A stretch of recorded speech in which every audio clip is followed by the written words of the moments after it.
수면 무호흡증을 치료를 안 하면 뭐 그 자고 일어나서 죽지도 않고 깨면 되지 생각할 수도 있어요. 근데 갑자기 훅 가기도 합니다. 자, 오늘 제가 말씀드릴 내용은 수면무호흡증에 관련된 내용입니다. 수면무호흡증. 일반적으로 사람들이 코골이라고 알고 있는데요. 크게 다르진 않은데 코골이는 내가 각성을 하지 않고 있을 때 드르렁드르렁 거리는 거를 코골이라고 하고요. 그 코골이는 잘 때 숨을 쉴 때 연조직들이 이제 떨리면서 일어나는 그 소리 때문에 코골이라고 하죠. 그죠? 코골이는 소리 나는 거고. 수면 무호흡증은 조금 다른 게 뭐냐 하면요. 내가 잠을 잘 때 숨을 안 쉬는 사람들이 있습니다. 막 자다가 갑자기 옆에서 막 이렇게 숨 못 쉬는 사람들 있잖아요. 지나도 한 번씩 그렇기는 한데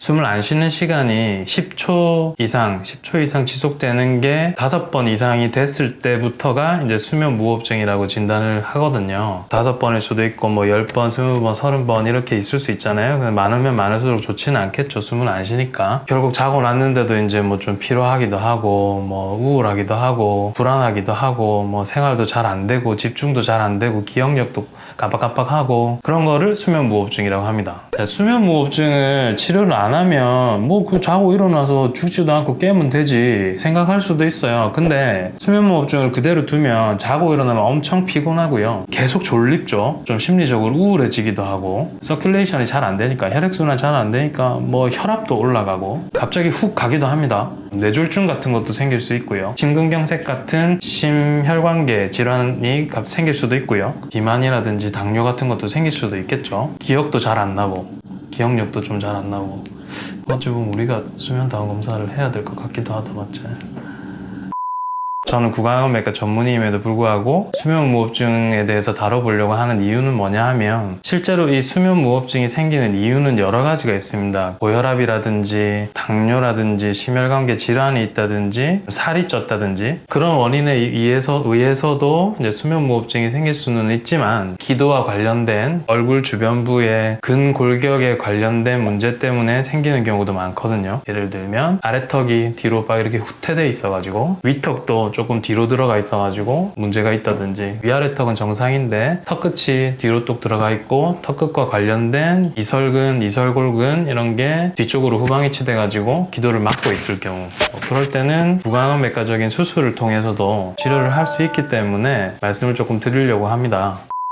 수면무호흡증을 검사하는 방법은 폴리솜노그램이라고 수면 다원 검사라고 있어요. 병원에 가서 이렇게 붙여놓고 자는 겁니다. 그러면 뇌파도 검사하고 안구 운동도 검사하고 골격근이 움직이는 것도 검사하고 심장이 어떻게 뛰는지 이런 것도 검사해서 얘가 자다가 숨을 안 쉬는 구간이 어느 정도 된다. 수면의 질 같은 거, 수면의 양 이런 거를 측정할 수가 있거든요. 뭐 렘수면, 넌 렘수면 뭐 해가지고 이런 얘기는 많이 들어보셨잖아요. 그런 거를 객관적으로 측정하는 방법이 있습니다. 수면 다원 검사라고요. 예전에는 조금 비쌌었어요. 건강보험이 적용이 안 됐을 때는 검사 비용만 한 80만 원 100만 원, 많으면 100만 원 넘기도 했었는데요. 18년도 7월, 그러니까 작년 7월이죠. 작년 7월부터는 건강보험이 적용이 되면서부터 이 수면 다원 검사가 본인 부담금이 한 20% 정도로 아마 낮춰졌을 겁니다. 그래서 본인이 부담해야 되는 비용이 10만 원에서 20만 원으로 낮아졌거든요. 수면 무호흡증이 진단이 됐으면 치료를 해야겠죠. 어떤 치료를 해야 되느냐? 저희 분야인 것도 있고 아닌 것도 있습니다. 이게 제가 아는 범위 안에서 설명을 드리도록 하겠습니다. 제가 수술을 하는 사람이긴 하지만 수술을 안 하는 게 제일 좋다고 말씀을 드렸어요. 일단은 보존적인 치료부터 해봅니다. 살이 찐 사람들, 혈압이 있는 사람들 이런 거는 기질적인 것도 있겠지만 생활 습관에서 기인한 것도 있기 때문에 살을 조금 뺀다든지 뭐 규칙적인 운동을 해가지고 뭐 혈압을 조금 낮춘다든지 해가지고도 수면 무호흡증을 어느 정도는 개선시킬 수가 있겠죠. 근데 그래도 되지 않는다. 약간 주걱턱인 사람들은 기도가 조금 넓어요. 그러니까 아래턱이 앞으로 나오면 기도가 그냥 물리적으로 넓어지거든요. 그래서 잘 때 끼는 주걱턱처럼 만들어주는 장치가 있습니다. 대부분의 구강내 장치들이 그런 원리로 만들어져 있거든요. 그래서 그런 장치를 쓰는 방법이 있고요. 또 다른 보존적인 방법은 뭐가 있냐면 양압기라고 해서 CPAP이라고 그러는데요. 잘 때 바깥쪽에서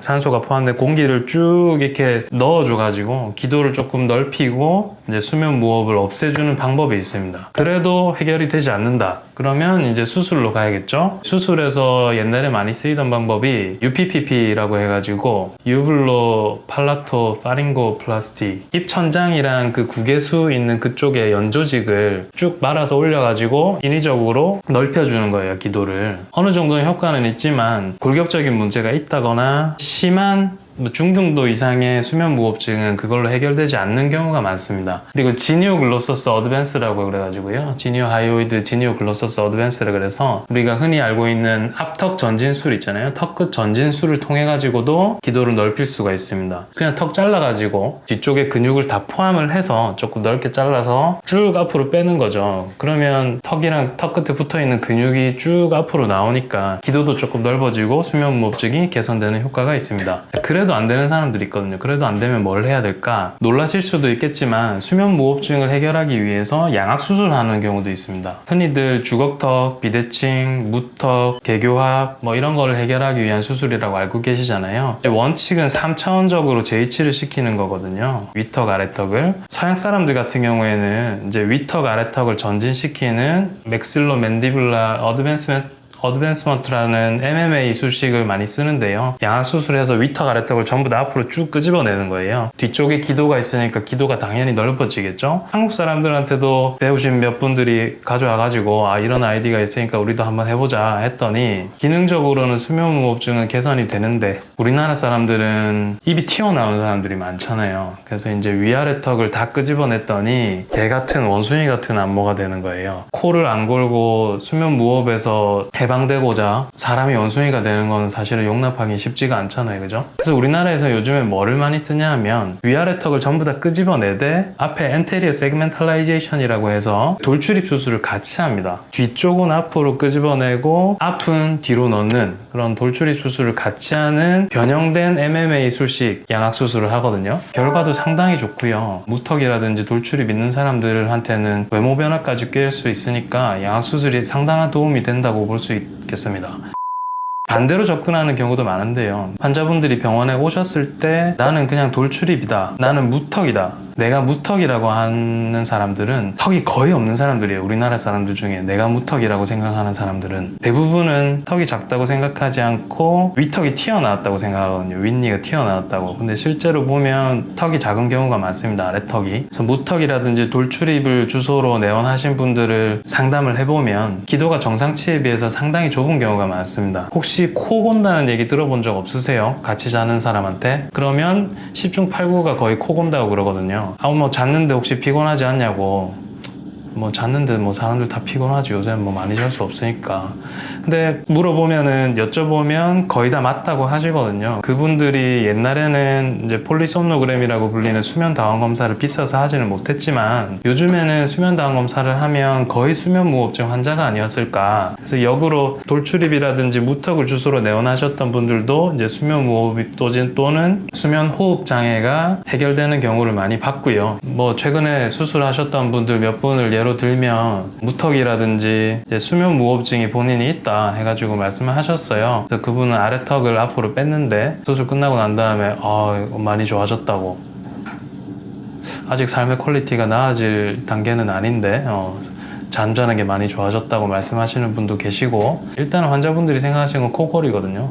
코골이가 많이 좋아졌다 이렇게 말씀하시는 분들 아주 많이 계십니다. 일단은 수면 무호흡증이 있다 하면 수면 전문 병원 또는 부가암외과를 내원하시는 것도 하나의 방법이 아닐까, 저는 그렇게 생각합니다. 궁금하신 거 있으시면 댓글창에 남겨주시면 저희가 컨텐츠로 또 준비하도록 하겠습니다. 구독,